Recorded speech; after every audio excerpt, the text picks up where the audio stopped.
know what Sony had? The Holy Trinity. Leo, Brad, and Margot. Who do you have? Hello and welcome to Boy Party, the podcast about movies, where two major stars share the screen and battle it out for top billing, the most screen time, the fatter paycheck, and the most acclaim. My name is Lucy Waugh-Daly, and I am joined by the psycho living in my Waugh-Daly motel. Shane Kelly is here. Good morning. Back on the show. You love saying the wrong time of day. I do. I've only picked up on it as your bit. It's a joke for myself. Back on the show discussing another classic of old Hollywood that involves a member of the Lee Curtis family and men dressing up as women to do nefarious things. Niamh Mary Martin is back on Boy Party. Welcome. Thank you so much. It's my niche. Did you identify the pattern there before I said it of the cross-dressing as a plot device? I realised that after the fact. I was kind of going through the two, thinking about it, because I was thinking about the Tony Curtis of it all. And then kind of slowly coming to the realisation of like, and this one's a little bit worse as well. Yeah. You've unfortunately backed yourself into a trilogy of episodes where you are now obligated to talk about a Jamie Lee Curtis movie in a year on this show. And who wants to do that, I say? I'll do Mrs. Doubtfire instead. She ain't in Mrs. Doubtfire, and I can't do another podcast about Mrs. Doubtfire. I can't do it. I've done too many. We do need someone to come out for Big Mama's house. But there's no member of the Lee Curtis family. I don't care. There's a bit of cross-dressing in films there. where men dress up as women. Okay. I can do that too. White chicks. Mrs. Brown Boy. I can do it. Anyway, you're here to talk about Psycho. We're getting woke here. Let's move on. This was a really enjoyable unusual case of a guest coming up with a movie that I had never considered doing on the show. I suggested to you doing Challengers because you're always talking about Mike Feist. And we had an argument on Twitter about 6 years ago about whether Zendaya was a quote-unquote A-lister or not. So I thought that would be... Who won that one? Me. Well, you won in the long run. I'm pretty sure the argument was more of like, at this moment in time rather than going forward. But No. I can't remember. The argument was specifically whether or not all of the stars of Euphoria were made by Euphoria. And you said she wasn't made by Euphoria. No, she was big when Euphoria started. She had like 39 million followers on Instagram before Euphoria even started. And like a personal stylist. Yeah. And multiple movies. And like The Greatest Showman. What year did Euphoria start? 18 or 19? I would say 2019. Oh, fair enough. Fine, but you're not also describing Millie Bobby Brown, who I would not consider... Millie Bobby Brown is like one of the biggest movie stars under the age of 30, without question. Movie stars? I've seen Millie Bobby Brown in a cinema once. But like... Godzilla versus... something. Electric State. Did you see that? That wasn't released in cinemas. Wasn't it? The only film Millie Bobby Brown has ever had a role in that was released in cinemas in this country, I think, was Godzilla King of the Monsters. Fair enough. Go on. I think the Zendaya thing is more that we were slightly too old and she was Miley Cyrus for a whole generation. That's true, okay. So it's more like Miley Cyrus making music than it is like a newcomer making their first TV show. Not to relitigate, I'm pretty sure exactly what I said to you at the time. My parents still don't know who Zendaya is, and they know who Miley Cyrus is for 12 years. That's your parents' problem. Yeah, they're old. People who watch a lot of film and TV. I would say to them, like, I would describe her to them and they would be like, we've never watched a single thing she's been in. Like, there's a type of person who knows about celebrities but doesn't watch Spider-Man, Dune, Odyssey, or Euphoria, who could actually miss Zendaya entirely. Miley Cyrus was performing on X Factor and shit. Potentially, but I would wager just out of the sheer like impact. Yeah. Anyone under the age of 30 at the time that Euphoria came out knew who Zendaya was. Okay, but this is also not the Challengers episode, and this is why I didn't want to do We're going to do Challengers. Challengers without you in a couple of weeks. That's an easy ratings getter, I think. But today we're talking Psycho. So you suggested an alternative episode to Challengers, and I liked the fact that you had come up with one, and you suggested Psycho, which I think is really interesting because... Anthony Perkins is sort of the Miley Cyrus of his time. Yeah, like, exactly. You want to go further with that analogy? Yeah, putting on wigs and shit. Yeah, he's Hannah Montana. There's always going to be another motel. I'm always going to want to make women scream in the shower. Because I'm doing the lyrics to The Climb. Okay. This is a funny bit if you know the song The Climb. I know you're not familiar. I am familiar. Motel Throwdown. There's lots of jokes here. Anthony Perkins' first build on this movie as the bad guy. Janet Leigh gets the but... You sit down in a cinema in 1960 to watch Psycho, you think you're watching a Janet Leigh movie, and spoiler for Psycho, a twist happens that no one knows. Nope. Janet Leigh's character gets murdered in the shower. 39 minutes into the movie? 49 minutes of a movie that's an hour and 40 minutes. Crazy. So you're talking about a case of the first time maybe ever that an audience was tricked into thinking one person was going to be their protagonist and ended up not being. And the film ends up jumping from one protagonist to another then for kind of the last hour in a really interesting bit of structure, I think. That was expertly recreated in the recent Suicide Squad. Fact. This is, you're talking about the first 20 minutes of the film Suicide Squad. The second one. Not the remake. Oh, I get what you're saying. Yeah. Do you see the James Gunn I Suicide have. Squad? So this is when we get meet Pete Davidson, Nathan Fillion, and all them. They all just die. And they all just die. Yeah. I guess you make a point there. Anyway. They weren't willing to tease the audience for any longer than like 10 minutes, though. They should have kept that going for about 40 minutes. What else was involved in your thought process of suggesting Psycho? I was actually like on an Anthony Perkins deep dive one evening. You know, you end up like through Wikipedia and then you're reading and you're reading and you're reading because of Osgood Perkins, who I'm starting to really like. I wasn't necessarily always on the buzz, but didn't realize that they were connected, found out they were connected, and then did a lot of reading about Anthony Perkins. Do you know this, Shane, that Anthony Perkins' son directed Longlegs and The Monkey and is like the hot new horror director? Very good. And produces loads as well. Like he's not just kind of sitting around directing. He produced Backrooms, right? Yeah. Along with like a bunch of other guys that they stuck on there to But he's help like your man. helping. Yeah. He's also in Legally Blonde. Oh, yeah. Osgood Perkins. Weird. He's What her a nerdy good little name. friend in Legally Blonde who she like pretends to have a crush on. How old is he? That's so funny. He's 36 or something? He's pretty young. Yeah, younger? Oh. Really? Huh. Late He's 30s. in his late 30s, Yeah, I would yeah. wager. But Longlegs feels like A comment on his father. a comment on his father, to the point that there's like bits from Psycho kind of in Longlegs. Like, Interesting. because like the poster is her covering her mouth. Yeah. Which is the Yeah, Anthony yeah. Perkins thing in Psycho. True. And I kind of went down this rabbit hole because I can see Osgood Perkins becoming like a new favorite director. Yeah. Not that I thought Longlegs was like anything spectacular. Obviously, I did not watch that film. It looked way too scary. Yeah. It was freaky, but it was freaky in a really good way that I was like, I'm really looking forward to see what happens when he gets more money. It pained me not to watch a Nicolas Cage movie that people were raving about because obviously I love when that happens. But He's really good in it. Like, I hate to say Nicolas it. Cage keeps making shit I can't watch. He's in Spider Noir with a tarantula crawling over his face. I can't be watching this Nicolas Cage shit. Make something that's not scary, bro.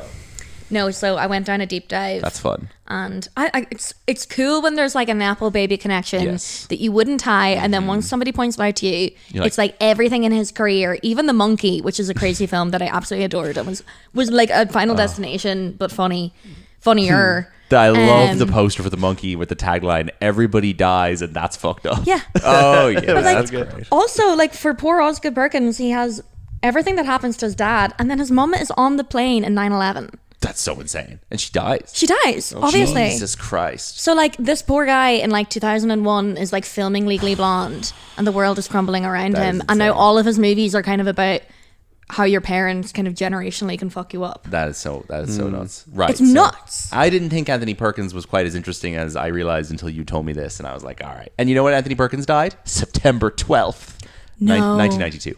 Oh. Yeah. His wife almost... The picture Sorry, of so him he- on his Wikipedia page, he looks like a stoner in Central Park. Oh my God. Is he sitting like nicely? He's wearing a denim shirt over another shirt, and his hair is long, and he's smiling like this. Any photo I saw of him, he is sitting like really awkwardly, like you yeah. can tell he's queer Interesting. because he won't sit straight. Fair play to him. He's given us the little clues along the way. He was coding. I like his whole thing. I think he's a cool guy. He's a really cool guy. He had a really sad life. Another like Marilyn Monroe-esque of Yeah. like kind of a tortured artist because of her studio, because of his studio. At least Obviously. his Wikipedia page has his male partners listed in the same section as his wife, as like with blue links to their names and stuff. Yeah, well, like Tab Hunter was a massive Yeah. celebrity. Like the two of them were publicly out together and then got Fascinating. pushed back into the closet, which is nuts. So Tab Hunter was an actor and a pop star. Yeah. He had a #1 single called Young Love.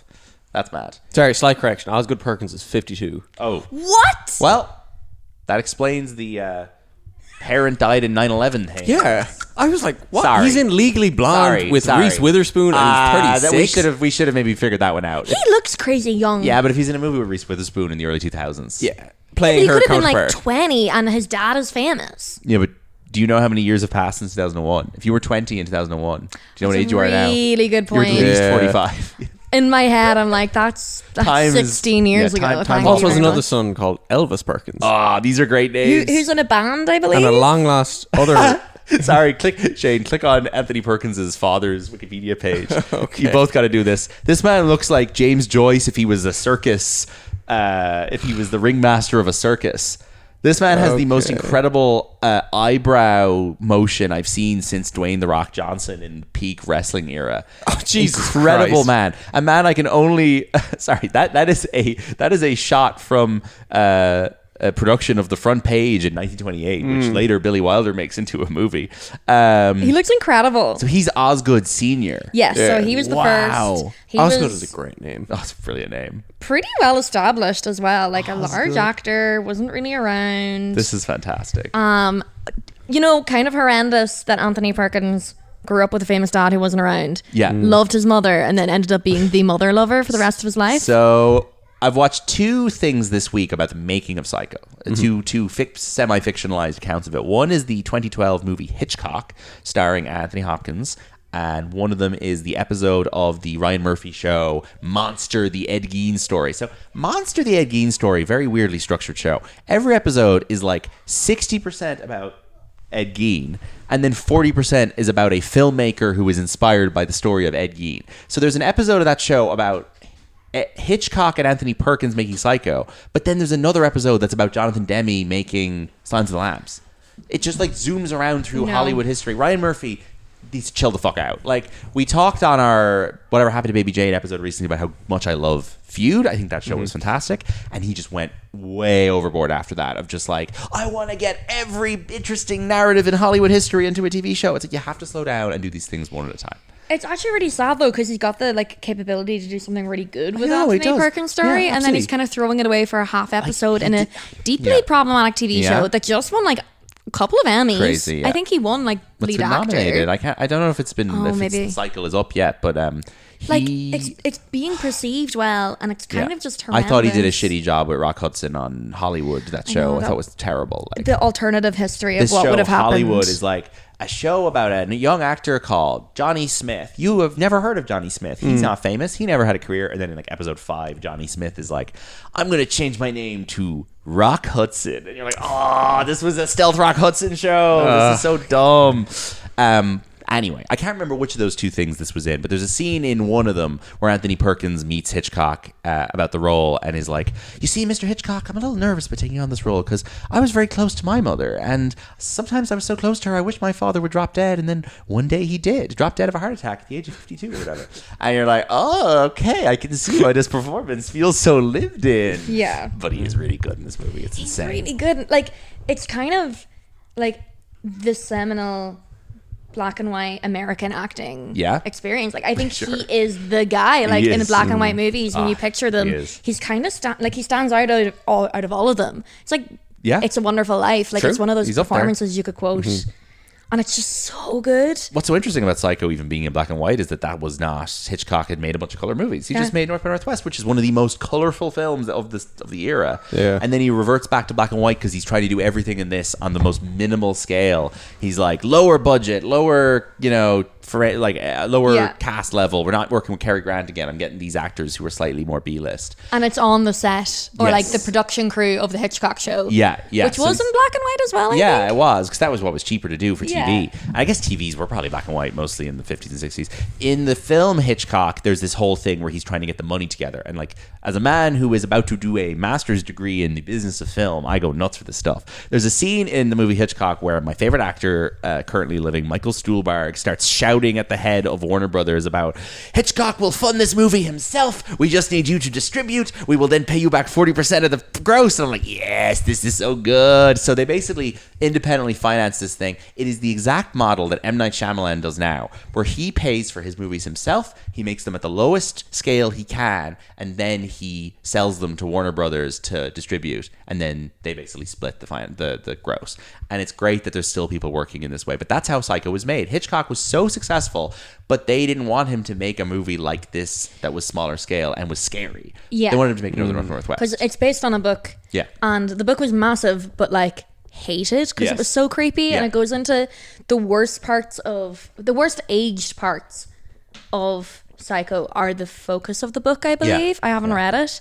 And I think when Hitchcock was like interviewing screenwriters, he was looking for people who didn't like the book. Yes. Because he wanted the story, but he didn't want someone who was diehard on it. Apparently what he did was he called up he got his assistants to go out and take every copy of the book off the shelves in bookstores so that nobody could read it before the movie came out and he could pretend it was his original film, which I love.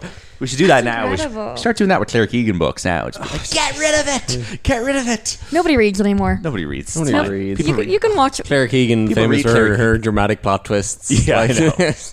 Project Hail Mary's been out for years. Nobody knew it was coming. Project Hail Mary. Yeah, fair. You know, like I yeah, you're right. Nobody it's reads. not as much The of a Odyssey's problem been out anymore. for a while. No one knew what was Old going to happen in people that read either. Claire Keegan in this country. That's all the people read. Fact. You're right. The Odyssey has been out for a while.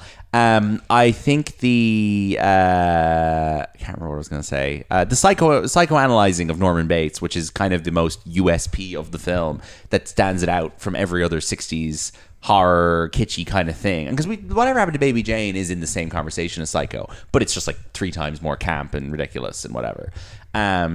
This film obviously has this very kind of both progressive and regressive thing about the guy who dresses up as his mother and is a bit gay and kills women. It's such a shame that it's almost onto something. right. Yeah. And even in the last line where you have the like the personal detective, Yeah. he's like, no, he's not like a trans woman.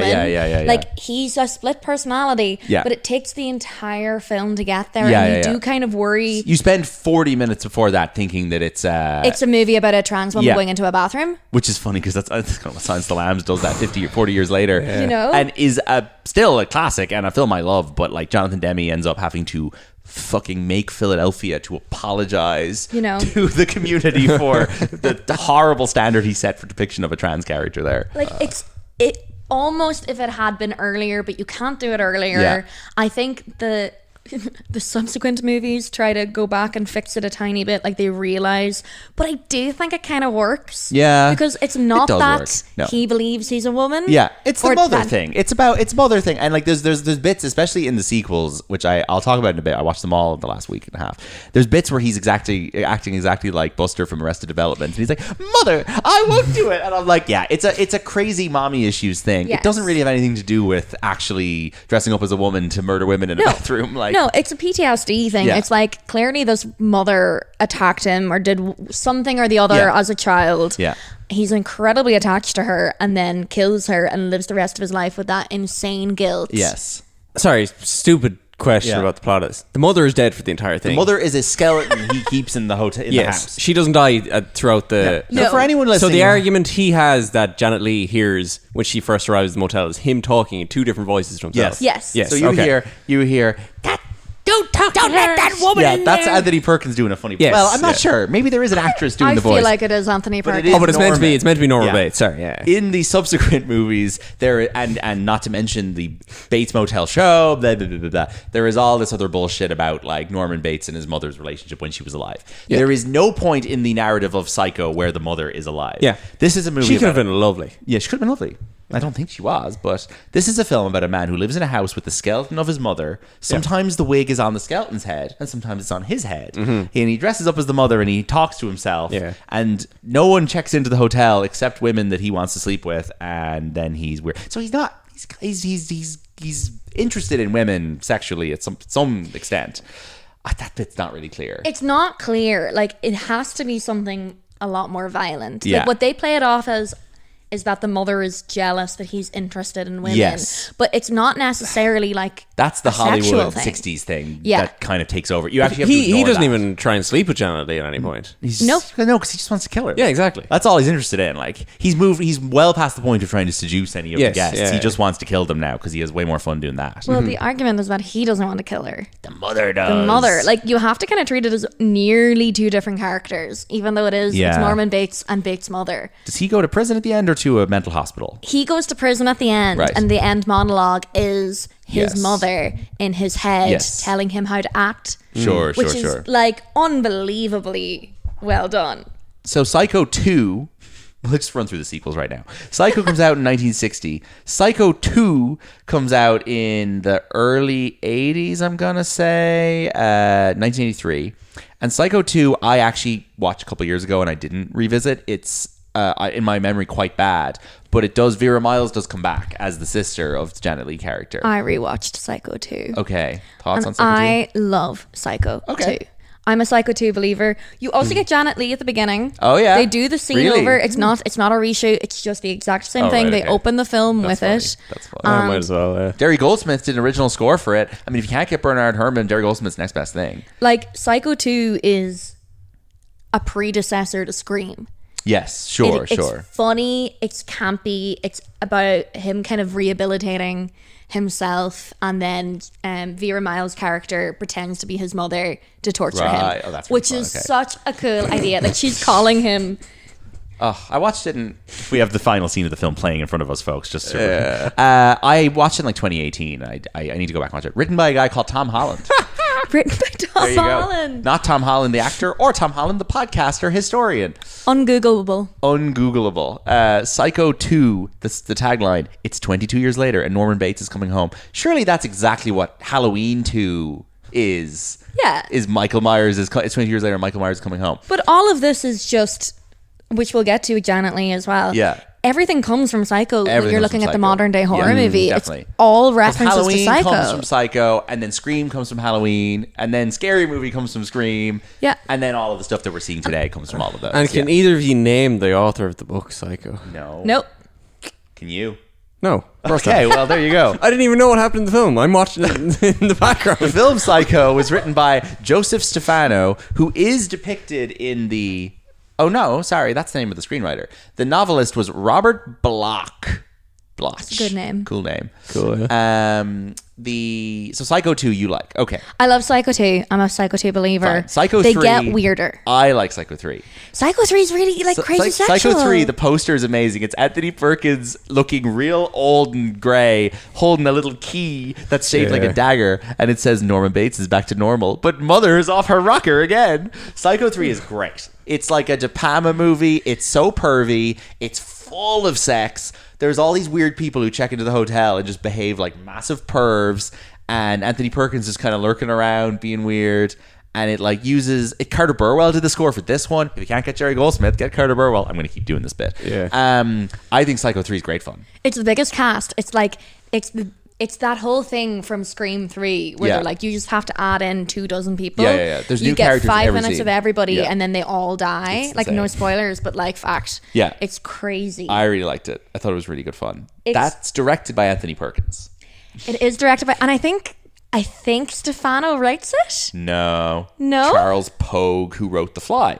Who was Oh, wow. So he was a Cronenberg guy. Like that's why it feels like it. That movie has the last 6 months I've been watching an insane amount of like Canadian pervert movies from the 80s and 90s. So Cronenberg and Adam McGoyan films. That feels like one of them.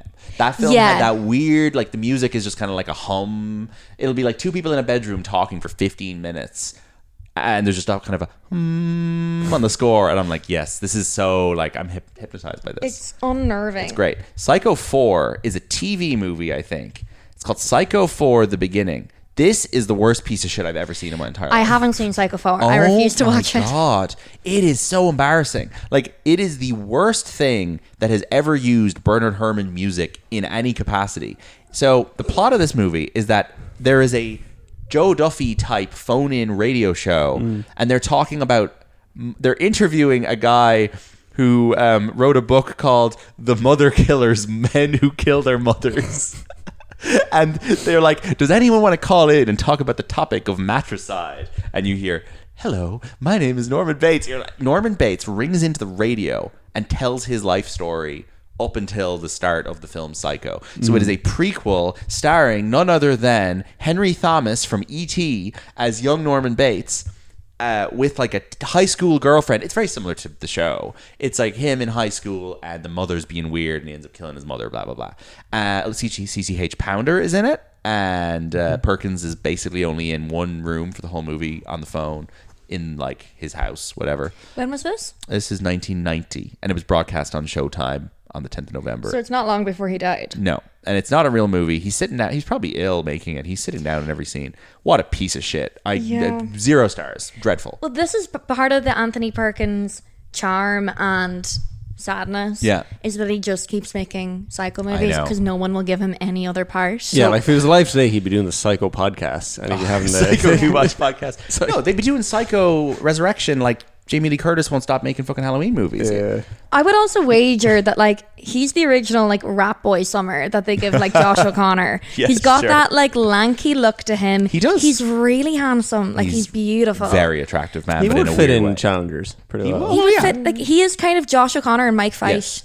And obviously Andrew Garfield, who And is on- his he is on- closest resemblance, like. Yes, But like he is a prototype for those type of lanky English and English coded handsome boys. I would love to see, like, had this all happened 40 years later, that Yeah. he would have been the number one actor because he's so good, he's so talented, he's such a traditional handsome man. Yeah. And then he does this movie, and like, despite being an Oscar-nominated actor, Yeah.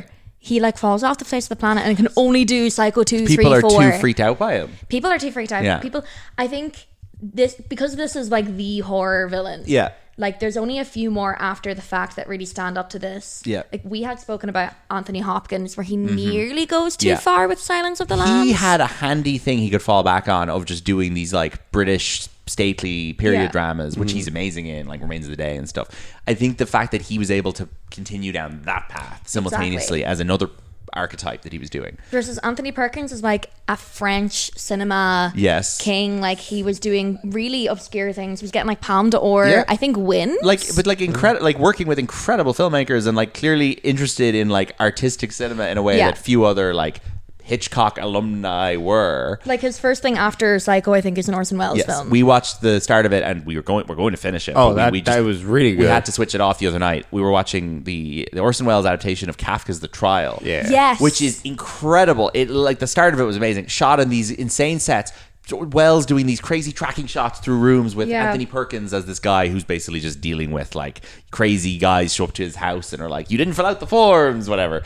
It's not far Brilliant. off of what the Mancurian Yeah, no, exactly. is either. Yeah. But he gets into this little hole and he can never get back out again. Yes. And like he's too into making good movies to Yes. do another.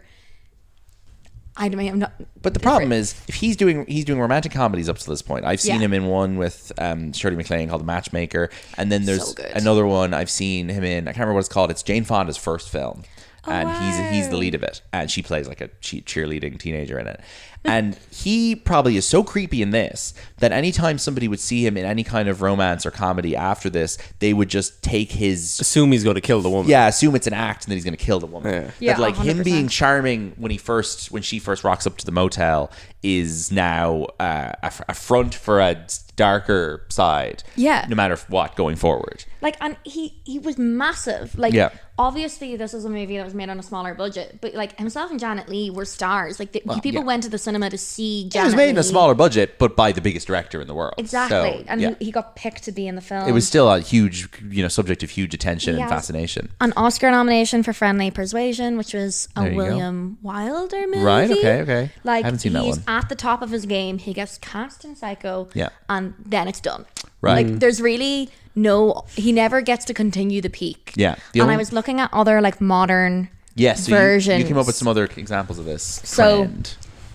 I think you could maybe make an argument that Kevin Costner is the same, but the opposite Kevin direction. Costner, interesting. Okay, 'Cause he does Field of Becomes Mr. Dreams. Western Republican man, like I would wager almost even like he does the rom-com yeah, The Bodyguard, or maybe romantic drama. romantic drama, yeah. The Bodyguard, and he's so good in The Bodyguard. Discussed he's on this show previously. only ever associated with The Bodyguard again, and he goes from making these massive blockbusters, and he does TV movies for the rest of his life. Well, I'm going to dispute you a little bit. Okay. The Western thing becomes a problem for Kevin Costner, which is that Dances with Wolves is the best picture, Yes. best director win for him, and everyone. And he becomes addicted to making westerns, and he then directs Open Range, and he then directs Horizon. He made 2 Horizon movies, don't forget, which he bankrolled himself. First one I went to see in the cinema. It was so boring. The last 30 seconds of that film is a trailer for Horizon Part 2, which was due to be released 6 weeks later. 2 Okay. years have elapsed. Horizon Part 2 has still not been released. Horizon Part 2 is now subject of a lawsuit over sexual harassment stuff on set by Kevin Costner.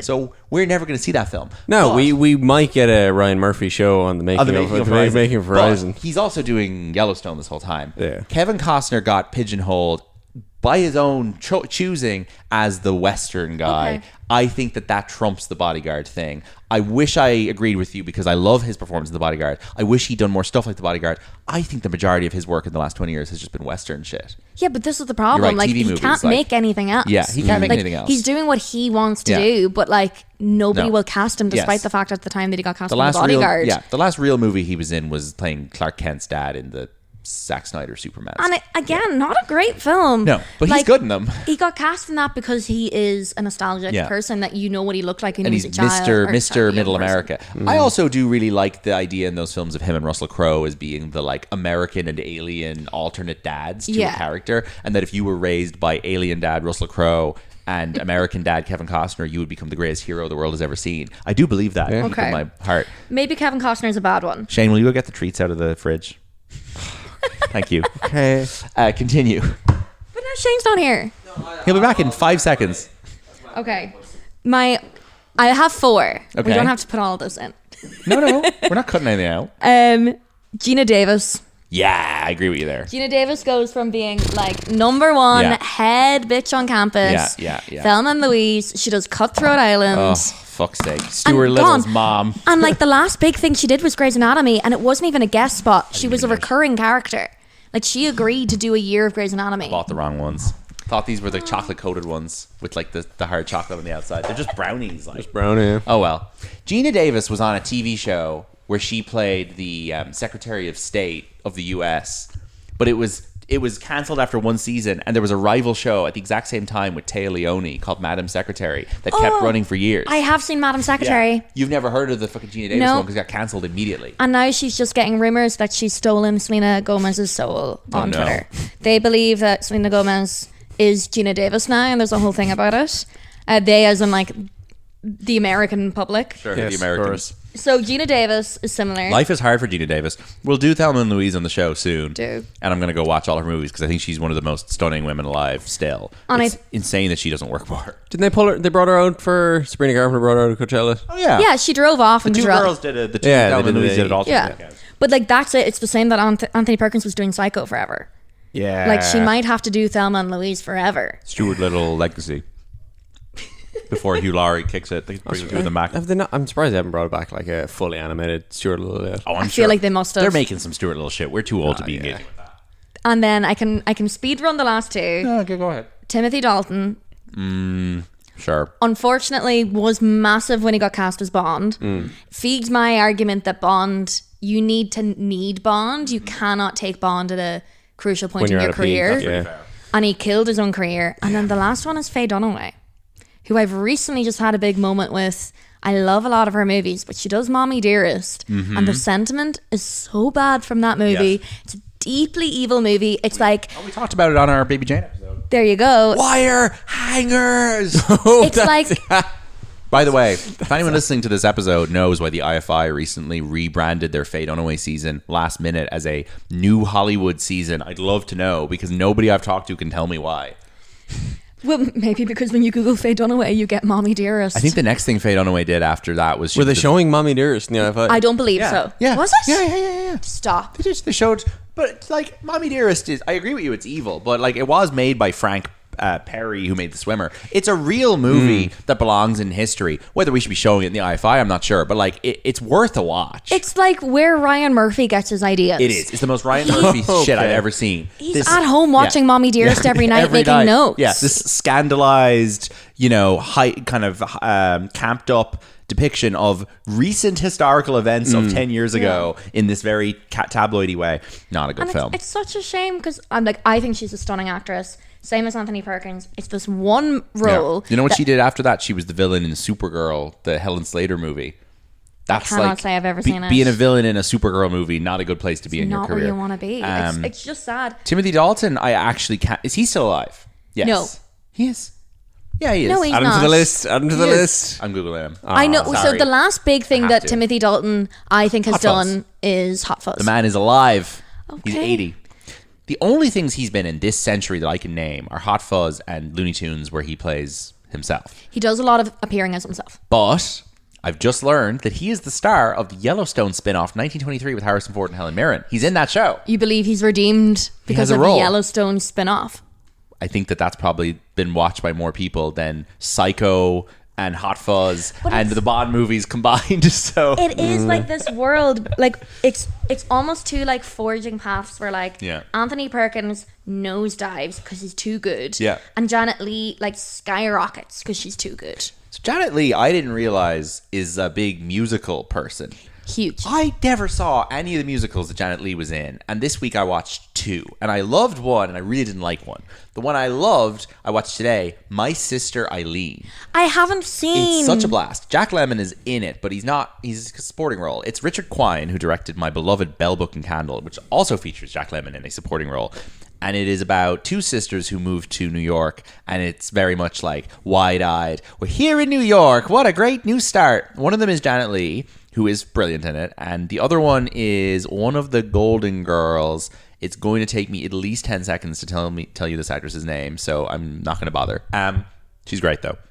And the other sister is this brunette, and basically every boy she brings home is more interested in Janet Leigh than they are in her, and she just is kind of resigned to the fact that Janet Leigh is the more beautiful and appealing sister. But over the course of the film, she goes on a series of dates with men, including a young Bob Fosse, who seduces her out on the street, serenades her, swinging around lampposts and such. Very handsome and young in it. And then Jack Lemmon plays like the nice boss. He's actually very much sidelined in it. I thought it was a blast. Everything I rewatched, this was not on my list. This was such... the poster on Letterboxd was really off-putting. It made it look really like just generic 60s comedy. I thought it was great. It was beautifully shot. The songs were okay, but the score was great. Really, really funny. And the 2 sisters are great. And I had a blast with it. So highly recommend. The one I did not care for, Bye Bye Birdie. What is this shite? It's an Elvis fanfic. Yeah, I could fucking tell. Oh, I could tell that the main the Elvis Presley, the pop star, was based on. It's literally nearly as much as that of a parody. It sucks. But the best bit in it is Janet Leigh, and she Yeah. does this beautiful dance number with Dick Van Dyke, Yeah. and she's literally dancing with the spirit of her when she was happy because she's depressed. Yeah, that stuff with the spirits is good.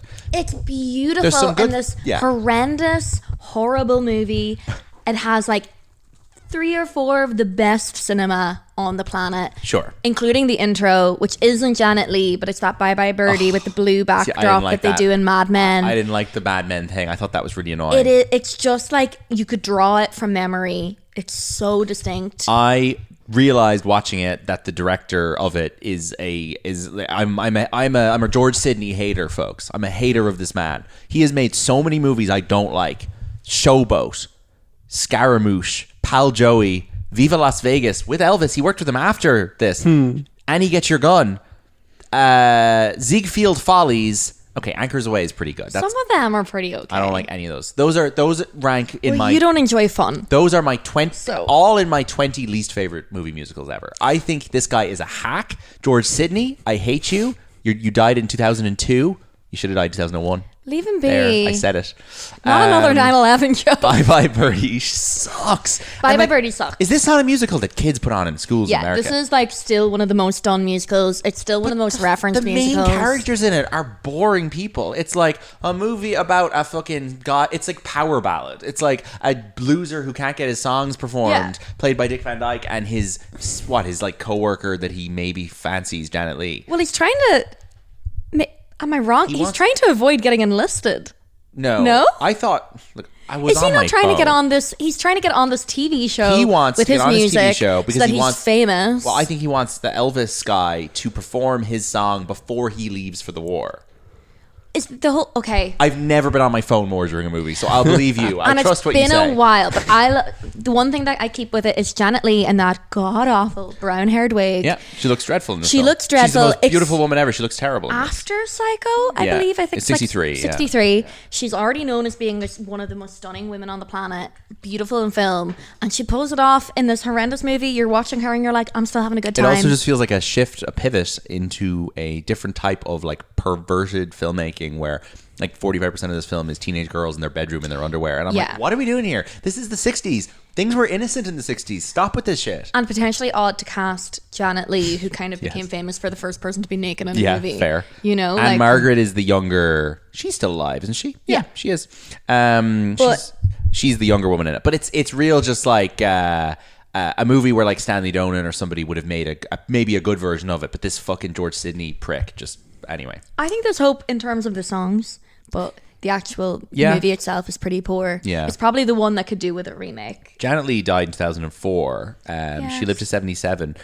Kind of young by the standard of the Hitchcock blondes, right? She's pretty sick when she died. I think she Yeah. was hiding it for a long time. So I'm always repeating to people, like, the Hitchcock blondes have, as a collective group, had an incredible lifespan. Eva Marie Saint from North Northwest, still alive. Kim Novak, still alive. Doris Day only died maybe 10 years ago, and she was really old. Julie Andrews is in Torn Curtain, still alive, worked with Hitchcock. So, and Tippi Hedren maybe is an outlier here. I think she might have died Grace Kelly. quite a while ago. Grace Kelly obviously died really, really young. But like 3 or 4 lived forever. 2 still with us. 3 It still. feels like Janet Leigh, obviously she died a little young. She had Yeah. a really full life. She did a lot of stuff right did. before she died, kind of about being ill as well. Yeah. She got to make movies with her daughter. I That's think fun. plural. So she's in The Fog. She's in The Fog, which I've seen years ago, and I thought was fine. I don't remember her doing much in it. She's just Not like a the massive old lady character. in the house, like Yeah. And then she's in H- Halloween, H2O, Halloween 20 years later. One of the Yes. worst titles ever. That Which movie is chain is called crazy. H2O, Halloween 20 years on. That's what the movie's I called. like that. That's going on my list. Go on your list. Yeah, He has a it's list of sweaty movie titles. The House with the Clock in its Walls. It's going on that list. Yeah. Do we think Jamie Lee Curtis has the spirit of her mother or the spirit of her father more? I think her father, without doubt, personally. But Her father. Her evil Like, father. it's not even questionable. And even the fact of the amount of times she does the shower scene reference yearly. yeah. She's her dad. She's milking her mum for money. That's exactly what he did. Like, it's hard to be unbiased about Jamie Lee Curtis on the level of like not liking her because she's a Zionist, not liking her because of this or that. I didn't like her before any of that stuff. I really have never been drawn to Jamie Lee Curtis, and I've thought she's annoying in everything I've ever seen her in. She's like harmless in Knives Out. She's fine in The Fog. She's fine, obviously, in Halloween. She's not bad. But like, I'm pretty allergic to her now in her current iteration, and I basically can't watch her in anything. She went from doing the cool mom in Freaky Friday Yeah. to deciding that she was cool. Yes, and And that she that's was the problem. She's got like a fucking like. I don't want to compare her. I'm trying to think. It's not like an Ellen DeGeneres thing, but like, who are other like. Women with short hair. No. Who are other, and this could be men as well, people who think that, like maybe like Neil Patrick Harris, people who have a really false estimation of how cool the public thinks they are when they make funny faces and do funny things. Anyone who's ever worked with Ryan Murphy. Yeah. Probably fucking James Corden almost. She's almost in that category where I'm like, you are so delusional about how people feel about you. I would give her. Sorry, but did she not win an Oscar like 2 years ago? Yeah, but that's yeah, but that's the problem. That's the thing. She's being constantly rewarded. she's friends with all the publicists and She's shit. justified for her arrogance because she or whatever. raises money for like causes within the industry, and all the publicists like her. No, it's because every single voting member of the Academy was friends with her mum and dad. Yeah, exactly. Yeah. Like, they went to Tony Curtis and Janet Leigh's parties. They were in the movies that they she made is together. Evil Laura Dern. You're scolding these people for their Wow. behavior when they're being nothing but rewarded for it. Yeah. So Yeah. unfortunately, they Jamie will Lee never. Curtis's they'll Oscar never change. win, I think, is my. If I had to rank every Oscar win 1 to 1,000 in terms of deserving, she would be number 1,000. And it was a bad year of supporting actresses, and they still picked the worst one. Carrie Condon Carrie Condon probably should was never have won going it, to win. Obviously, but she that was should have. Yeah, she should have won. And then there was Wakanda It Forever was got the- nominated. Angela Bassett, but Angela Bassett could have done with an Oscar as a Yeah. career thing. And then you had the other actress, Stephanie from Hugh? Everything Everywhere, which I don't care for that performance. But I either. prefer She's Stephanie better than Hugh Jamie Lee Curtis. in it. But we don't need to be giving her an Oscar for like the first big role she ever had. Yeah. I don't think we needed to do But that. career-wise, where would've- would it have gone for her versus Yeah, Jamie fair. Lee Curtis has done nothing of worth with being an Oscar-winning the actress. fifth that year, I think in a million years you'd never be able to remember who the fifth was. Andrea Riseborough. It was Hong Chow in The Whale. Oh, no. Which is a great performance. The weird thing about The Whale, which is a film I absolutely despise, is that both of the women in that film, Samantha Morton of Odyssey fame Yeah. and Hong Chow of Oscar nomination for The Whale fame, are both really good in that film. Yeah. But they're beaten by Jamie Lee Curtis, who we will talk about on your next appearance on this podcast. Right. Absolutely so, not. Janet Leigh. Let's get back to Janet Leigh. Janet is Leigh. in. She's in the great film Touch of Evil. Speaking of Orson Welles, She's in Touch of Evil. which we they talked both about, work with Orson Welles. Yeah, on our Charlton Heston episode. She is in maybe I'm speaking to the wrong audience here. The best episode of Columbo ever made. Yeah, big Columbo head. Yeah, Big love Columbo? it. I don't remember the episode she's in though. Neither. What happens in that So episode? she is in the season 5 opener. Okay. And she plays an actress who is at the end of her life and is like not really remembered anymore because she was so beautiful when she was young and you wouldn't recognize her from her photos. And it's crazy because Janet Leigh in this performance is still like drop dead stunning. Like he walks into the room and like it's like the sun is like radiating around her. And she's like kind of ill. And Right. the question is whether or not she murdered her famous husband. Sounds pretty good. And it is like I think about it. Like Think it's about it a something lot. that sticks with me. And if it's on TV, if Yeah. Columbo's on, I'll put it on in case it's that episode. People I always love recommend Columbo. specific. Like I've seen maybe 13 episodes of Columbo, like out of 50. Yeah. And people will recommend specific ones to me I haven't seen, and then I'm like, I could watch an episode of Columbo, but it's 95 minutes long, and I could watch yeah. a movie at the same time, and that's always what puts me off. It's like a TV movie, but good. I know. And this is really good. It's called The Forgotten Lady. Okay. It's No, beautiful. I will check it out. And it's another kind of like her going back to the psycho too of it being like a murder mystery. It's something, but it's still like late in her career. She's like knocking out incredible Wow. performances. That's fun. And then the big one Yeah. is the Mancurian. Yes, I saw this a couple of years ago. I watched about half of it the other day. Again, I didn't get to finish it. She doesn't show up for a long while. She doesn't She show doesn't up- have that big a role in it, really. She doesn't, but she's like Who plays her part in the remake? Because Meryl Margot Streep. Robbie. No, Yes. no, I'm saying the actual remake. That There is exists. a remake? Denzel Washington and Meryl Streep are in Never a remake. seen it. Jonathan Demme. I interrupted you and I didn't Yeah. let you finish Sorry, your thought. Sorry. sorry. No, that's on me. In the remake, Meryl Streep plays the Angela Lansbury character, and the Makes sense. I think Kimberly Elise plays Janet Leigh, who is from Set It Off and Beloved. Yeah. I guess they wanted a black actress to play Denzel's love interest. I'm not familiar with her, but there you go. It's not a large role, but what No. it is in the role, and it's similar to this, Yeah. is playing against her. Yes. Almost like she's so good at composure Mm-hmm. that other actors are phenomenal against her. Yeah, it happens yeah, with yeah. Anthony Perkins where he is so odd Yes. and kind of bouncing around the room and he's quite charming and she's so reserved because she's on the run Yeah. that like you're focused on him but you don't even realize that she's like leading him into that. Yeah. And it's the exact same with her and Frank Sinatra. who's so good in that. Yeah. And he's like meets her on a train and he's having like PTSD and he's realized that he's been like brainwashed. Yeah, And yeah. she's so cool and collected. Almost to the point that you're like, is this character also brainwashed? Yes. Like, is she part of, with no spoilers for the Yeah. movies, is she part of this whole scheme?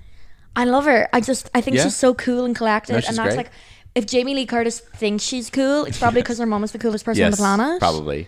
And I do think her, like, to get onto it then, her modern counterpart is Margot Robbie in terms of Yeah. people against Margot Robbie give better performances. True, yeah. Because she's so composed. Yeah. Margot Robbie, yeah, I have interesting mixed feelings on Margot Robbie. I'm interested in her. I'll watch her in anything. Yeah. I think she's just anytime I haven't liked Margot Robbie in something, it's been a casting issue more than a her issue. Yeah. I think Wuthering Heights is wrong for her. Yeah. I think fucking Babylon is great. She's great in that. I think that scene in Asteroid City with her and, is it Ed Norton on the No, other? it's her and Schwartzman on the opposite Aaron balconies. Schwartzman. Yeah. It's absolutely That is really good. stunning Yeah. because it's him kind of monologuing Yes. against her and her kind of bringing a little bit to it. You're right. That's good. That's good use of her. And that's what Janet Leigh does, She even could in do- this. Yeah, Margot Robbie needs to do more Wes Anderson stuff for sure. Yeah, like Big Bold Beautiful Journey was a bit of a flop. That was a Last year, wrong use of her completely. Yeah. Like, But honestly, that's not what yeah. she's for. She's for those like sentimental, Yeah. and for the character against her to kind of be a bit loose, so that hers is so understated. Yeah. Everything works. 'Cause Yeah, you can't yeah, have two yeah. big personalities next to each other. I love her, interesting. and I think Janet Leigh. So were people not? Was the poster for this saying starring Anthony Perkins, Vera Miles, John Gavin, and Janet Leigh as Marian? That's what the Crane? credits are. At the Yeah, start. was that not were people not a little suspicious about the fact that she wasn't the first name on the poster? That maybe she was, or people just couldn't conceive of the idea that she was going to be killed off. I would wager that both of you think about names on the posters more than 90% Yeah. of the time. She's the biggest face on the poster. Like she's the biggest face, but Anthony Perkins is the biggest name. I don't know. I It's don't think the interesting. average person is alert to that kind of thing. Yeah, in 1960, I'm sure. And like they even weren't. when I was watching the credits here the other day or yesterday, I was thinking, is that just a convention of the 60s that like the big star gets the end, has like a big reveal at the end? I'll tell you a very funny example of a film that did this with its female lead that nobody ever remembers. Easy A. Emma Stone gets the and. The fucking credits. She's the Easy A. lead. Yep, she's in every frame of that film. Yeah. The credits are starring Skylar Aston or whatever his name is. Penn Badgley. Penn Badgley is first bill in that movie. Stanley Tucci, Thomas Hayden Church, Lisa Kudrow, and Emma Stone as Olive Prendergast. They were just like, There, I we remember the name of can't the give her character. first billing, but we can't. I don't know not why they give her couldn't give first her. billing. I don't know why they couldn't give her first billing. One Battle After Another did a fun and introducing Chase Infinity, which I love. Yeah. That's they're good. always good. I still feel like if you take Janet Leigh out of this, like Vera Miles isn't the lead female. It is No. still Janet Leigh is the lead. Yeah, Vera Miles actually I think is kind of nothing in this film. No, she she's barely just registers. Yeah, just there to be concerned about her sister. John Gavin as well, pretty boring. I know it's a shame, but it is. It just brings more attention Yeah. to Janet Leigh. And in the future films, they marry each other. Her that's sister funny. marries Yeah. her dead sister's boyfriend. The casting in the 2012 Hitchcock movie is fun. It's Scarlett Johansson as Janet Leigh, which is really good fun. Yeah. Sorry, that I was like, what the Big fuck? coup, yeah. Jessica Biel plays Vera Miles. Yes. James Darcy, very well cast as Anthony Perkins. I really like James Darcy. He's really good in Oppenheimer, actually. He's the guy who is like, fuck you, Oppenheimer. You can't go to the lecture. I'm going to eat this delicious apple. And Oppenheimer's Yes. like, oh, no, you won't. Oh yeah. He looks a bit like Anthony Perkins, but I would wager that they offered that to Andrew Garfield, and he said no. But it's 2012. Andrew Garfield's very young in 2012, so maybe not. And then they've got Josh Yeo as John Gavin. That 2012 Hitchcock movie is fun. It's worth a watch. Yeah. It's very silly. 50% of it's about making Psycho and is really good fun, and 50% of it is this turgid shite about Hitchcock's marriage and Helen Mirren as the wife and how she was the real secret behind the talent. And it ends with him directly addressing the camera going, and that's why they called me the master of suspense, which is an ending so bad that I said it would almost be like if the Michael Jackson movie had ended with him going, and that's why they call me the king of pop, hee hee. So, you can't be doing that. Can't be doing that. Sorry, folks, there's alarms ringing in the trying background. to figure out what that was. Norman Bates has entered our home. There you go. I would say if they made like a Hitchcock movie today, rather than Andrew Yes. Garfield or Darcy, or who was it? It was James Darcy. It was James Darcy. You're gonna have Jonathan Bailey. Really? From Wicked and from Bridgerton. I think vibes are there, but he doesn't look like him though. he looks so much like him. If he was a little bit skinnier, I don't think so. I just don't think Doesn't have Andrew the wide Garfield eyes. is going to do No. creepy. Like, he doesn't want to be a creepy villain. He wants to be a man carrying people up a hill. I disagree. disagree. Have you seen the motion picture After the Hunt, in which he plays creepy He's lecturer? kind of pervy in Under the Silver Lake as well. He's pervy in that. Okay, but that's a different kind of And pervy. he's pervy in the movie that no one has seen, the film that the Gia Coppola directed with Maya Hawke, which is crap. Have seen this. What's And that also called? one of the Euphoria girls. Yeah, I believe. What's that film called? No idea, but he's got a really bad Mainstream. Yes, he's got a really bad I bleach in think it. he's dying to be a freak. Like, I don't think he has it in him. I don't think he can pull it off. I I he's really don't good think in- he yeah. can do unnerving, and I think so few gorgeous leading men Yeah. can because they're too afraid of being And you think not Jonathan gorgeous. Bailey can do unnerving? I think Johnny Bailey. What can do evidence have you of this? is he 'Cause not he just just did- all gorgeous? Like, is that not just his number one thing? He just did Shakespeare Okay. live on stage. There's nothing gorgeous about the role he was playing. Is it him who's doing the thing with Ariana Grande, or is that someone else? Yeah, he's about to do Which seems Sunday to in the just- Park with George. They just seem to be cancelling that quietly, right? I don't know. They're like, no, tickets are actually not on sale. Sorry He'll about do that. it. He will 100% do it. It's too big of a musical, Yeah. and it's his big shot. Sure, but sure. that's kind of like Anthony Perkins. Like, Anthony Perkins was doing musicals in between big, massive films. Yeah, I know. Like, It's very funny. there's like a love for it. I feel like the two of them are kind of a counterpart of each other. Yeah. There's like the queer angle. Yeah, yeah. I think Jonathan Bailey obviously is coming out at a time where like he can be Yeah, true. out and proud. Versus if you'd had Anthony Perkins at that time, I think he would have been like the Bridgerton leading man. Yeah, fair. There's a absolutely random fucker playing him in the Monster, the Ed Gein story. Oh, yeah. A man whose name is Joey Polari, who was in Love, Simon. doesn't really look like him. It's probably, if he's gay, then great. God, the cast list of Monster, the Ed Gein story, it's Charlie Hunnam. It's the girl from Red Rocket. It's Susanna Son, Laurie Metcalf, and Vicky Creeps, two of our greatest actresses. Sure. Tom Hollander as Hitchcock, which is fun. I like Ryan Murphy's use of Tom Hollander. Yeah. He was great as Truman Capote. And then, you're not going to believe this one, Shane. Addison Rae as Evelyn Hartley, Ed Gein's first victim. There you go. I'll give and Leslie Manville and Elliot Gould as Ouija, a photographer known for his stark black and white photography. I might have to watch this thing. That's a lot of fun. I might have to watch it. It's not going to be good. You're going to think that he's going to use these people in a really fun way. I do like Ryan Murphy putting Addison Rae in his serial killer show. There's every so often I love Ryan Murphy. Every so often he gets a real humdinger. Yeah. I watched all of The Beauty. I loved The Beauty. Too many needles in The Beauty for me. Incredibly ridiculous. It looked like fun. It was so much fun. The last Ryan Murphy thing I finished was the Monica Lewinsky one. That's the last one I actually got. That's not bad. Yeah, which was good because Beanie was good in it. But that's the last one I got to the end of. I didn't watch that Prince, or what was the recent one? The Kennedy one. No, I didn't watch the love story. The Coworkers like that. I didn't watch it. The Coworkers. The other things we haven't mentioned are the Shot for Shot Gus Van Sant remake, 1998. Now, I had a fun thought on Friday. I thought to myself, what if I watch these movies at the exact same time? So I put the film on the TV. Tabs. I put the 60s movie on the TV. I put the 90s movie on my laptop. Yep. It took less than 1 minute for them to go out of sync. He copies the shots, but the timings are totally different. Like, you'd imagine the timings is one of the key things you would think as so. to why it works. The movies are 12 minutes different in length. Yeah.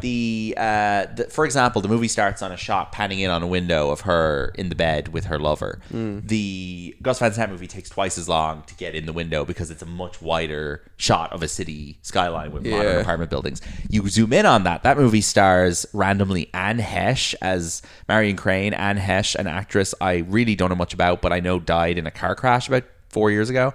And was kind of like forgotten by the time she died. It was very sad. And Viggo Mortensen as the lover, and then as Norman Bates in just one of the most bizarre pieces of casting ever, Vince Vaughn. And then as the Vera Miles character, Julianne Moore, and as the Martin Balsam detective character, an absolute banger of casting, William H. Macy.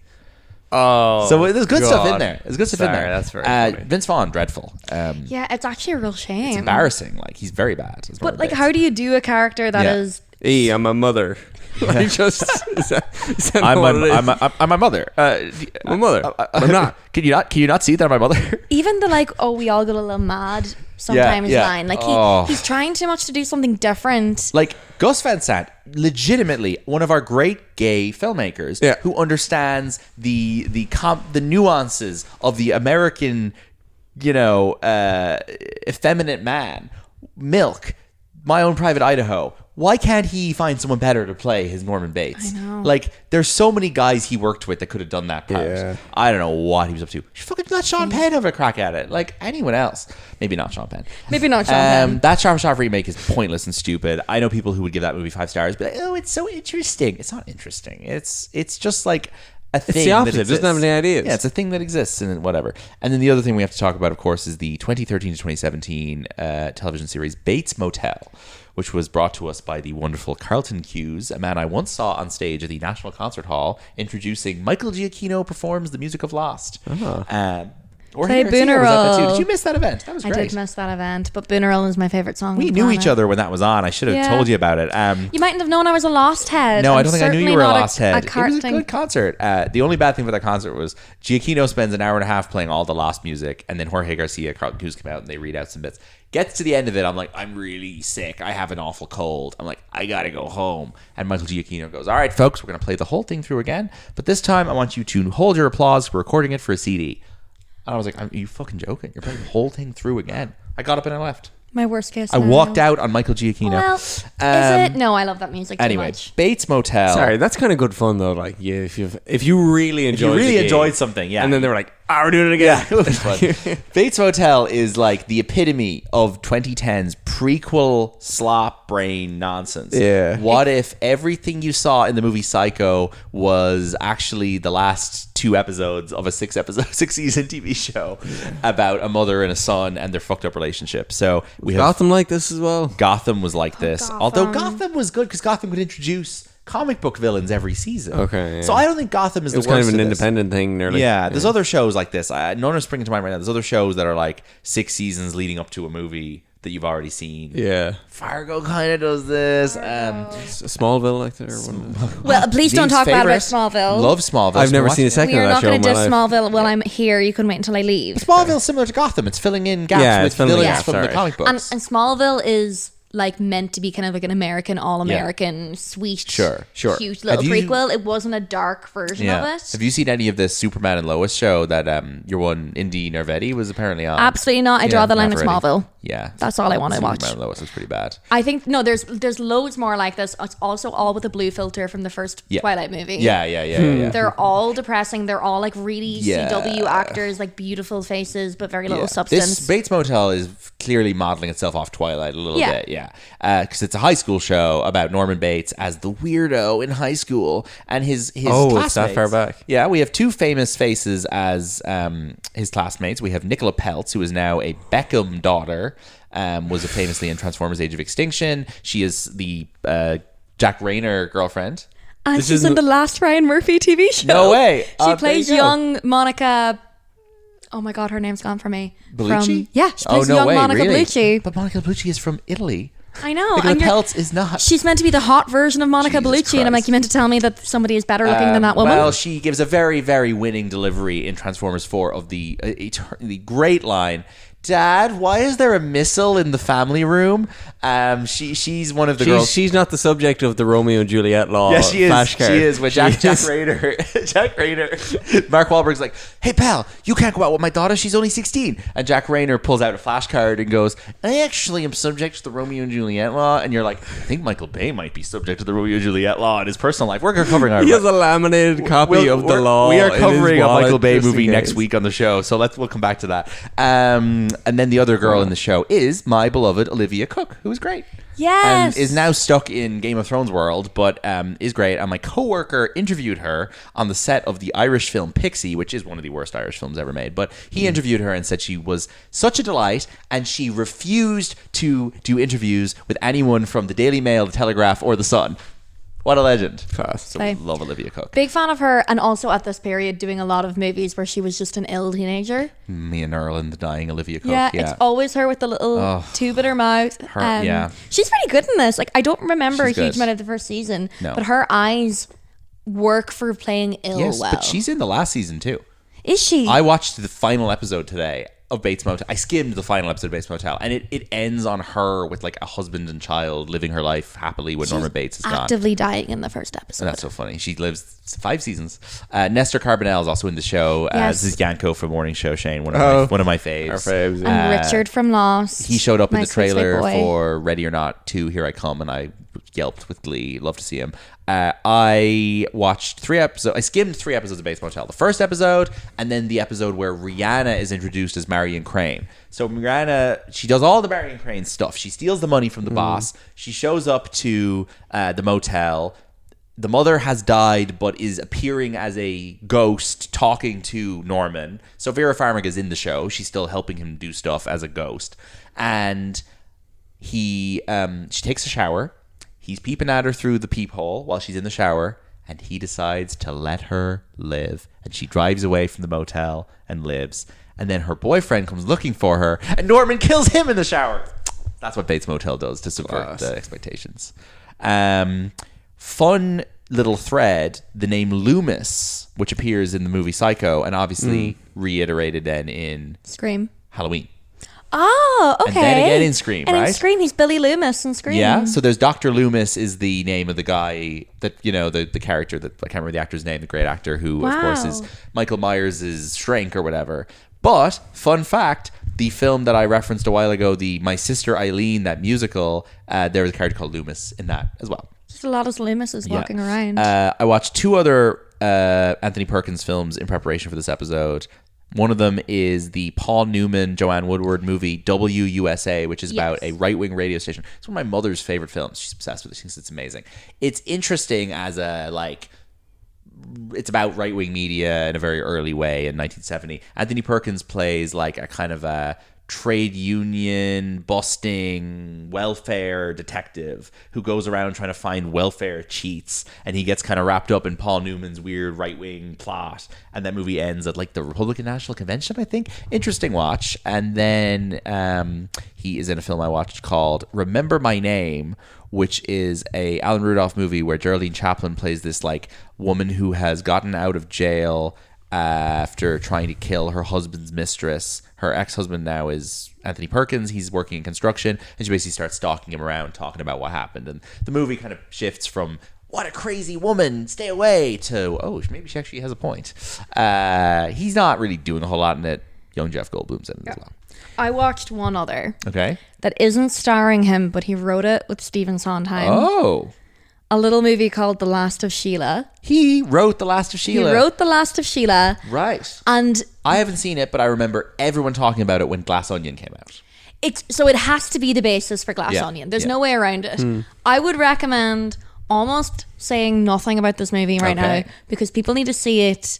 It's insane, and it makes me like Anthony Perkins more, because I've seen this movie years ago and been like, God, this is an evil film in the sense of like, it's really politically incorrect. Right, okay. Certain things should not be happening. Funny. And then with the context of knowing that like a queer man wrote it. That changes it too. It changes it. Was Stephen Sondheim straight? I don't think we I know. don't know. I think either way. There's a lot of rumors that they were in a relationship. That's just kind of rumors. So that's why Stephen Sondheim shows up in Glass Onion on the Zoom call with Angela Lansbury and who's the other person? Basketball player? Some legendary basketball player is the fourth guy. Your man, the guy with the cool name. Kareem. No. Kareem Abdul-Jabbar. Yeah, it's Kareem, Lansbury, Sondheim, and Daniel Craig. It's probably why he's on it, because it has to be. There's no way it is not the inspiration for Glass Onion. Oh no, Ryan Johnson pure just said it was the inspiration. Which is like phenomenal, but more people should watch that movie. Yeah. But it also, I think, kind of shows where he was at with his own life. Like, he went through conversion therapy in the 70s and then wrote Last of Sheila. Like, his literal studio put him through conversion therapy. They forced him to. Insane. He got outed as having HIV, that he didn't even know he had it. Yeah. Someone sold his bloods from the doctors. Jesus fucking Christ. And he read it in a newspaper and refused to get tested because the whole thing was too much for him. But The Last of Sheila is this like really weird, maybe him blaming himself, being stuck in the horror loop, being stuck in this like, I'm a creepy guy loop, that if you read it in his writing, it's phenomenal. Wow. And then if you watch it without, it's just a really camp movie that hasn't aged well. I'm definitely going to watch that now. I would recommend. Pretty good to know. But that was my last thing of his. We've never done a Hitchcock movie on the show before, which is weird because there's a lot of two-handers in there. Yeah, he's also my kind of default answer for who's the greatest director ever. But the ones I love, they're not boy parties. Like, and we've done an episode. We did a podcast years ago about Vertigo, Shane and I.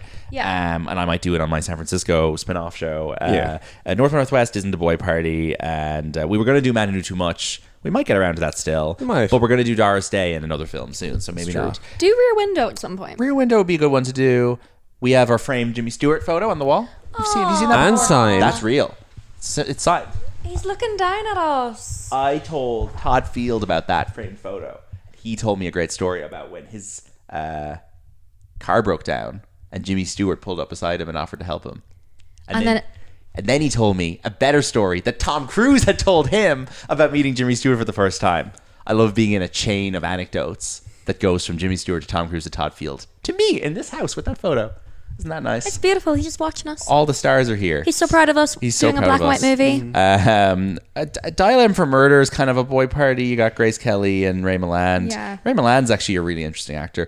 So yeah, Hitchcock. We'll talk about him again soon. One of my faves. A couple bangers in there, but this movie is fucking perfect. It's literally, you can't fault it. Yeah. Well, I mean, obviously we did at the beginning. We did, like, there's a couple of things that have aged badly. But I watched this very late though. I had watched probably 20 Hitchcock films before I got to Psycho because I just thought it was gonna be really scary, right? Like, I watched loads of Hitchcock films between the ages of probably 8 and 14.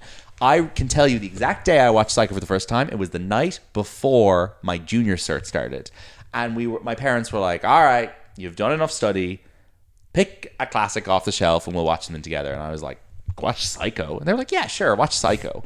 And I thought it was really good. So, and it wasn't that scary. I don't remember not having seen it, but Right. it's the true of a lot of the old classics, Yeah. I think, for me. The one story that I always remember with this movie, which is why it's kind of part of my favorites, is my dad, to the day he dies, will swear that he was allowed to watch this movie in Beaumont Hospital by the nurses with them in the nurses' station because he was getting surgery at his skull the next Jesus morning. Christ. Like, he would have been maybe 7. I think that whole generation of Irish parents have a lot of weird Alfred Hitchcock themed urban legends. Yeah. My aunt swears that she has a phobia of birds because she crept downstairs and saw her parents watching the birds on TV. Yeah. We have done the math on this. There is no way the birds would have been on TV in that house when she was growing up. There was no way it would have been shown. It wasn't lining up, like it wasn't on television. But this is it. Was a bunch of nurses going to let this 7-year-old child watch what was the scariest Not movie to of call that your time? father a liar, but But he is a liar, They're all and he liars. needs to be called out in it. They're all But liars. We grew up with that story, Yeah. so he made us watch it really young because he said Sorry, he watched this it. man had surgery on his brain the day after. Yeah, he had a hole in his No skull. wonder he's making stories up. One of his brothers threw a rock into his bud. skull. Jesus Christ. He swears this is Who's true. the psycho now? I think how do we feel about the title Psycho? It's hard for people with lisps. Yeah, Psycho. But Psycho. Ow! Am I not allowed to do lisps? No, you are. It's just that I'm in the room. I don't know people with much worse lisps than you. I think that Hitchcock got into a habit like North and I was Northwest. just naming it after the book. No, he just picked one word. He loved these one-word titles. Topaz, Marnie, Vertigo. They're all pretty good. Yeah, but they sound good. I think Psycho's a Yeah. good one. It's a good name. No, if no one had called the movie Psycho yet, you may as well use it. I feel like you can't become like the most iconic horror film of all time if you're not called Psycho. It's called Marian's Journey or whatever. The guy in the hotel. Guy in the hotel. But if the movie was well, called The Bates Motel, I think it would still be as iconic as it is. You think so? Yeah, I think that would be a good title for it. What about Mommy Dearest? Mommy Dearest. Dearest. Are you aware there's a Jessica Chastain horror coming out in November called Other Mommy? Yes. It's a great title. I'm locked in on her calendar. Other Mommy. The film was made for the equivalent of 8 million in today's money. That's really good. Yeah. That's pretty Good cheap. on you. I And did a that's- little research on yeah? the actors' Salaries. fee. Oh, yeah? Janet Leigh took a quarter of what she normally took. Nice. She normally was 100K. Okay. She went straight down to 25 just to be in a Fair play Hitchcock to her. movie. That's 16 obsessions though that this cost. And then it made 544 million, Yeah. which is one obsession. So Yeah. less profitable than Obsession. I Take that, Hitchcock. I wonder with inflation now, if you really took a look at this movie, is it one of the highest grossing films of all time? It No, must be. I'm telling you that it, adjusted for inflation, it made 544 million. Okay, I did not get that. So at all. so as in to say, it would be one of the 50 highest grossing films Okay. ever, but not one of It's the up there. 20. Like, yeah, It's not a Marvel movie. It's not $1 billion, but it's in the top 50, like 60, 70, whatever. I'd say they're up to. That's the 100 mark now, is it? 100 mark, yeah, maybe. 4 Oscar nominations, including director, supporting actress, incredible score. Obviously, one of the best Herman scores, and all the driving scenes are just unbelievable in this.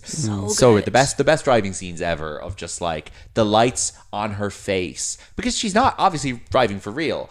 She's sitting on a set in a fake car with a fake backdrop, but the way that they shine the lights of the passing cars in her face is some of the most incredible trickery ever. It's like the Eyes Wide Shut a little bit. Yeah. Kind of effect. Yeah, fair. Yeah, of the artificiality working. Yeah, the shower scene is obviously the most famous scene in the Ever. history of movies. Basically, Took it's them a week to film. it's so good. And I do think people overstate this thing of like, you think you see nudity and you actually don't. I don't think you see nudity. There's no moment where you're like, Is there some blur thrown in there? no, I don't think so. You never see, no, you don't. proper nudity. You see shoulders and elbows and stuff. You Like, see a belly button, but they Yeah. hadn't done that before. I guess that would They hadn't done a flushing toilet. They showed a toilet before. Yes, the toilet.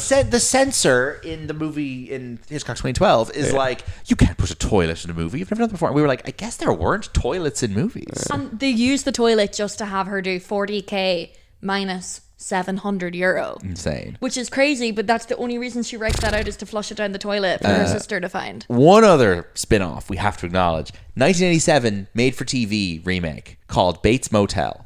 Or maybe it's more of a prequel thing. Bud Cort from Harold and Maude, recently deceased, playing Alex West, a Norman Bates type. But as in the role of Tony Scotti, none other than a very young Jason Bateman. I think No Jason way. Bateman could have been a good Norman Bates. I think he could still in be his- a good Norman Bates. Yeah, I think he's creepy in that way. creepy while also kind of being lovable. Again, the Arrested Development Buster thing, that kind of bleeds into Jason Bateman as well as an actor. Yeah. Of like, okay, mother, that's all right, buddy. What else you got in your notes? What else? That you just put a brownie down on top of? I just put a brownie down on top of. Not a huge amount more. We've kind of gone through a huge... Good. But the most famous thing potentially about this movie outside of the content is that it was the first no late admissions. Oh, yeah. I loved his poster. They really didn't want anyone to show up to the movie and feel like they'd been cheated with not seeing Janet Leigh. You will not be allowed into this film. Well, people rocking up to the film. Yes. 45. Yeah. They still do. Oh my God, it happened to me recently. If you go to Cineworld at a 5:30 p.m. screening, people will walk in an hour into the film and sit down. Somebody walked into back rooms at 9 p.m. The movie had started at like 8:10. People are insane. Yeah. Like, and also, who's on the cinema like letting them in? But You can't stop them. Yeah. Like. he made a trailer for this movie telling people that they wouldn't be allowed in late. He put it on all the posters because he genuinely didn't want to feel like people had missed out on seeing Janet Leigh. Like, he obviously loved her so much. He wanted to make sure she was still the star. Speaking of Janet Leigh, the Manchurian Candidate trailer says, if you miss the first 5 minutes of this film, you won't know what it's about. Which is not true, because I didn't know what the film was about 2 hours in. Exactly. When we... 2018 flashback, DCU Film Society Hitchcock season, North Side by Northwest. I only got to show 3 because nobody was showing up, but Psycho was one of them. I wonder, did anyone show up to Psycho? I think maybe 2 or 3 people did. I know that for Vertigo, one guy showed up, and I had bought loads of biscuits with Clubs and Socks money. I let him have all the biscuits. It's still one of my most liked Letterboxd reviews, is that. But yeah, I had a poster for Psycho that was the Hitchcock with the watch. That was fun, that I put up around campus with the shush sticker that was mandatory.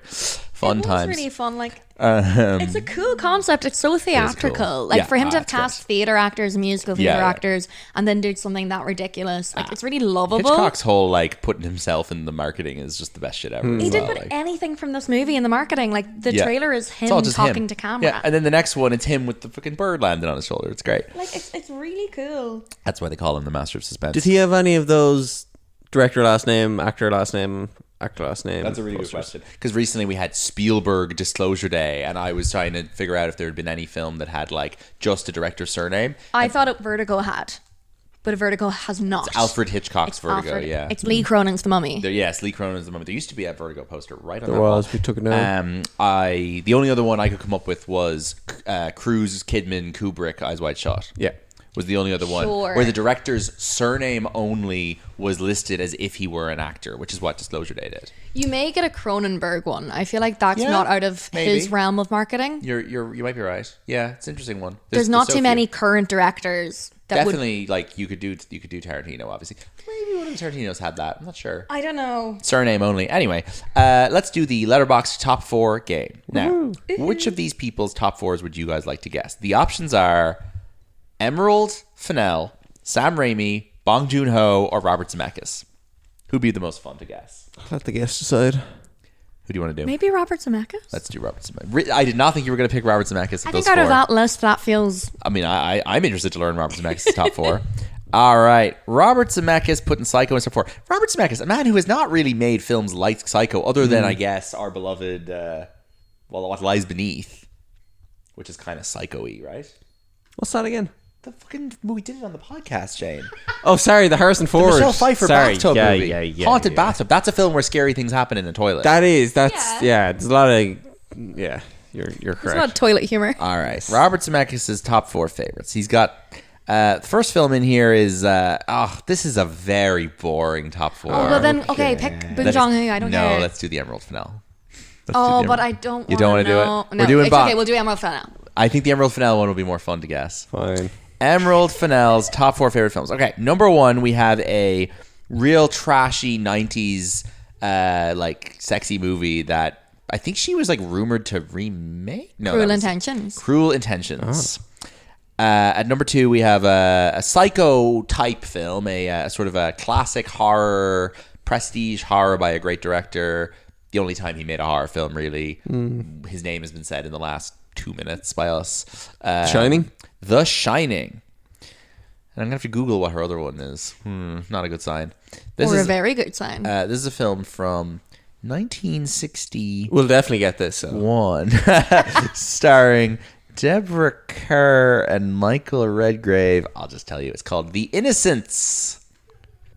Unfortunately not. Yeah, that wasn't really fun. I'm sorry, I kind of ruined that game. Robert Zemeckis were like It's a Wonderful Life, The Godfather, and like I wasn't. Oh, that's kind of lovely that's though. so boring. I can't do that game. Like, Shane, do you have the highest grossing films of 1960 to quiz us on? Not yet. What year is Some Like It Hot? How far is that? 58.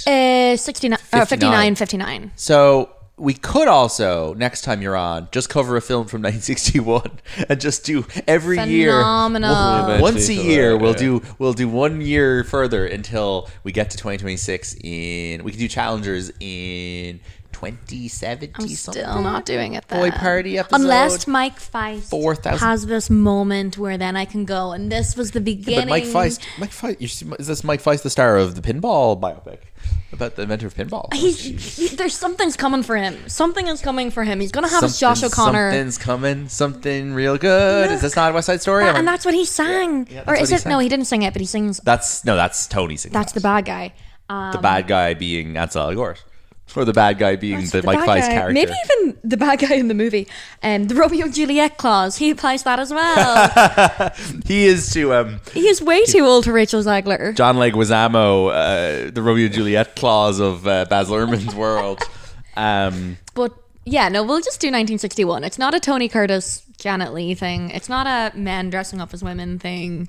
I guess. Although you could argue that I'm a big fan of doing the Jamie Lee Curtis thing, but unless the movie is something like maybe If there's a Halloween would be the only one I'd speak about, but it's not a boy party. Yeah. All right. Like, I do love a Scream Queen. I won't impose that rule on you. Janet Leigh, maybe that's the last thing we say. We'll do Jamie box Lee. office is being loaded. We'll do Jamie Lee Curtis. Janet Leigh's kind of your first Scream Queen. Yeah, no, you're right. And then, of course, Jamie Lee gets to be on the Ryan Murphy show.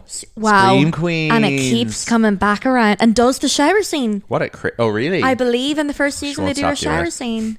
With Glenn Powell is also in the shower. Yeah, some cast on that show. Yeah, they're in a relationship Do you for know that the whole show. Scream Queens? I've heard of it. It was Emma Roberts, Ariana Grande, Glenn Powell, Nick Jonas, Jamie Lee Curtis. Yeah. And it was like Glee, Leigh Michelle. It was Glee, but with more. It was like halfway between Glee and American Horror Story. Right. And Carrie Fisher's daughter. Billy Lord. Yeah. I watched a bit of it. I liked it. I loved it. Yeah, it was good. Speaking of John Leguizamo and showers, just any excuse to mention The Pest. Yeah, everyone should go watch go to YouTube, type in The Pest opening song. It's really good. John Leguizamo does about 15 different racist impressions in 2 minutes.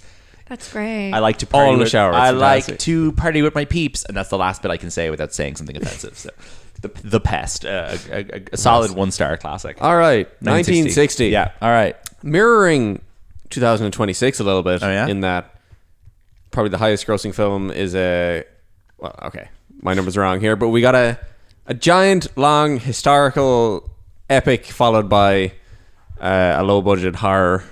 Spartacus at 1 and Psycho at 2. More Kubrick. There you go. More Kubrick, So yeah. Kubrick and Hitchcock were just like overlapping here. and more Tony Curtis? Yeah. Oh, no. More gay stuff with one of the Curtis family. Spartacus is very homoerotic film. Yeah, think but it's so. also a good film. It's good. Yeah, no, it's Good good. with that. And what was the second Oh, one? John Gavin's in that as well. Oh, here we he go. was. Yeah. John Gavin is Playing I'm sorry, Julius Caesar. That is the most GA player name. Oh, he's from of all Clare. 60s actor. He was he? No. You bought it. We learned recently that fucker from Failsafe was Irish, so anyone could be Irish at this point. Do you think Francis Brennan likes Norman Bates? Likes what? Norman Bates. Francis Brennan is, for the record, is publicly asexual, and I will respect his identity. I'm more on about the hotel connection. Oh, sorry. I thought you were trying to out Francis Brennan. No, just guys in hotels. Proud asexual. Yes, he is a man who runs a hotel and has weird vibes. Fair.